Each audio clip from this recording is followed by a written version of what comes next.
Retro का theatre में घुसने से पहले एक ही ख्याल आ रहा था कि इसके बाद में कुछ और देख भी पाऊंगा कि नहीं देख पाऊंगा, या दिमाग फट जाएगा क्योंकि थक गया था।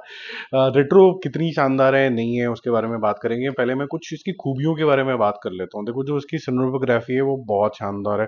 जो आपको पीरियड में लेके जाते हैं 1960 से लेके 1990 तक, बहुत शानदार है। आपको अगर बचपन आपका 80s 90s के अंदर गुजरा है तो आपको काफी हद तक एक डेजा वू जैसी फीलिंग सी आनी शुरू हो जाएगी। और बहुत ही एक्स्ट्रा ही कुछ फिट लग रहे हैं यहाँ पर Surya, and he is looking much younger age well. कुछ कुछ एक्शन सीक्वेंसेस ऐसे हैं जो बहुत ही ज्यादा यूनिक लगेंगे। कटाई फटाई एक नॉर्मल फैशन हो गया, यहाँ पर भी यूनिक तरीके से आपको दिखेगी। मतलब मुंह पे जब तक स्प्लैशेस नहीं आते हैं खून के तब तक मजा नहीं आता आजकल। ये सारी चीजें अब एक्सेप्टेबल हैं, पब्लिक भी आराम से देख लेती है। कोई ए सर्टिफिकेट दो ना दो फिर भी लोग पहुंच जाते हैं थिएटर के अंदर। तो वो सारी चीजें तो इसके अंदर शानदार हैं। जो गाने हैं उसका जो बैकग्राउंड म्यूजिक है उसके अंदर भी बड़ा अच्छा सा थंप है, आपको मजा आता है वो सुनने के अंदर। हालांकि हिंदी के अंदर जो बोल वगैरह हैं वो कोई बहुत ज्यादा शानदार नहीं है, लेकिन अदरवाइज ठीक है। तो कहानी क्या है? कहानी यहाँ पर एक ऐसे कह सकते हैं ऑर्फन की है जो कि सूर्या का है, और उसको एक गैंगस्टर ले लेता है। और उस गैंगस्टर इसलिए ले लेता है कि उसकी वाइफ ने उसको पुश किया, ठीक है। अब एक नॉट सो गुड रिलेशनशिप होता है ना with his so called father and gangster, उसके साथ इसका रिलेशनशिप हो गया। अब इसको हमेशा यही रहता रहता है कि मैं इसको प्रूव कैसे करूं कि मैं वर्दी हूँ। एक तो ये कहानी चल रही होती है, अचानक से ये एक अपनी माँ खो देता है और अचानक से इसका टुंगा पुंगा शुरू हो जाता है पूजा हेगड़े से। और by the way Pooja Hegde जिस भी मूवी के अंदर आते हैं मूवी चलती नहीं है, ये होल्ड करना थॉट को आते हैं वापस उसके ऊपर। उसके बाद अचानक से ये और डिशुम डिशुम करता है, इंटरवल तक और डिशुम डिशुम करता है। और उसके उसको ऐसा लगता है कि मुझे गोल्ड फिश को छुपा देना चाहिए। अब ये गोल्ड फिश क्या है ये अब थोड़ा सा देखना, और क्या है इसका पर्पस, उसके मंसूबे क्या होते हैं, ये सब चल ही रहा होता है कि सेकेंड हाफ के अंदर कहानी अंडमान के अंदर चली आती है और वहां पर रिचुअल्स हो रहे हैं, सुपरफिशियल चीजें हो रही हैं। आप वहां पर बिजी हो जाते हैं और कैरेक्टर्स नए इंट्रोड्यूस हो जाते हैं।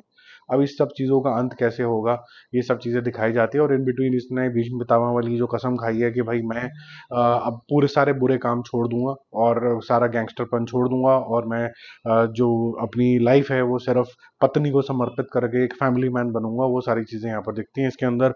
बहुत ही अमिताभ बच्चन स्टाइल डेयरिंग तरीके की कस्में और ठुड्डे मार के अनाउंसमेंट कर देना सबके सामने कि मेरे नजदीक कोई ना लगना, वो सब होगा। और वो अच्छा भी लगता है, ऐसा कुछ नहीं है कि कुछ आपको लगे कि भाई ओरिजिनलिटी नहीं है, वो लगता है।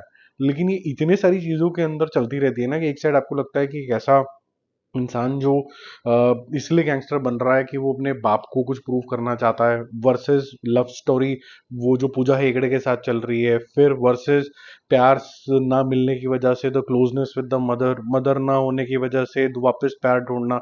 यहाँ तक आप उलझ ही रहे होते हैं, बोलते हो कि ये ले एक्शन और क्राइम, और वो क्राइम की दुनिया, और उसके ऊपर फिर एक तरीके के गैंगस्टरपन में कुछ चीजें छुपा देता है। फिर वहां पर वो चोरी चकारी शुरू, अचानक से अंडमान में चले गए। अब अंडमान की कहानी सुनो तो आपको लगता है नासिर साहब जो है यहाँ पर जो गुंडे बने हुए हैं अंडमान के, वो खराब उनका जो बेटा यहाँ पर दिखाया गया है वो अजीब सा है, बड़ा ही क्लीशे टाइप का दिखने शुरू हो जाता है। फर्स्ट हाफ में बोलूंगा फिर भी इंटरेस्टिंग है, जब तक ये सूर्य का बिल्डअप और ये सब चीजें चल रही होती है, जब तक वो भीष्म पितामह वाली कसम खा रहा होता है, तब तक आपको लगता है कि स्टोरी इसी डायरेक्शन में जाने वाली है। फिर स्टोरी कहीं और सेकंड हाफ में कोई और चल पड़ती है। तो वो कुल मिला के मतलब too many cook spoils the broth करके जो कहावत है वो यहाँ पर आती है। तो ना ही मूवी इधर की रहती है ना उधर की रहती है, ये सिर्फ एक एक्शन जॉनर की वो पिक्चर बन के रह जाती है जो खुद की सेल्फ डिस्कवरी कम और खुद के पेन पॉइंट कम, कि मैं प्यार क्यों ढूंढ रहा हूँ और ये सब चीजें बस अब भाड़ में गई, अब हम सिर्फ हीरोपंती करेंगे, डिशुम डिशुम करेंगे, उस जोन के अंदर चली जाती है ये। तो ज्यादा स्वाद नहीं आया, लेकिन मैं बोलूंगा स्टाइल क्वेश्चन की वजह से आपको ठीक लगेगी। सूर्या के अंदर एक अलग तरीके का एक एक ना अलग सी फिनेस है उसके एक्टिंग के अंदर, वो फिनेस अच्छी लगेगी। बट उसके अलावा आपको क्या ही अच्छा लगेगा। और now coming back to the point जो मैंने आपको बोला था याद रखना, पूजा हेगड़े जिस भी मूवी के अंदर ऑफ लेटली आ रही हैं, एक तो वो ना मात्र ही उनको सीन्स मिलते हैं, यहाँ पर भी ना मात्र ही मिले, और उसके बाद वो क्या ही कर रही होती है पता नहीं होता, और उसके बाद वो क्या ही फिल्मों का हाल कर देती हैं वो भी पता नहीं। तो मेरे ख्याल से सूर्या की ये दूसरी पिक्चर होगी जो नहीं चलने वाली है। कंगुआ थी, और एक ये because of how Surya is looking, dashing of course and very impressive in action sequences and how delivers his dialogue, और हिंदी डबिंग भी ठीक है। ये सारी चीज़ें आपको अच्छी लगती हैं फर्स्ट हाफ के अंदर, और इंटरवल तक आते आते और लॉन्ग शॉट्स वगैरह बहुत अच्छे तरीके से शूट हुए हैं, काफ़ी लोगों से आपने सुना भी लिया होगा। लेकिन सेकंड हाफ काफ़ी डिसअपॉइंटिंग, डिसजॉइंटेड से आपको लगने लग जाता है। तो कोहेसिवनेस जो होती है एक मूवी की स्टोरी टेलिंग के अंदर, लार्जर मुद्दा क्या है, जैसे आप एनिमल को डिस्क्राइब करो, love for his father and he will go to any extent, what is the story all about, ये समझ में नहीं आता है। Father son, father mother, love, crime, खिचड़ी।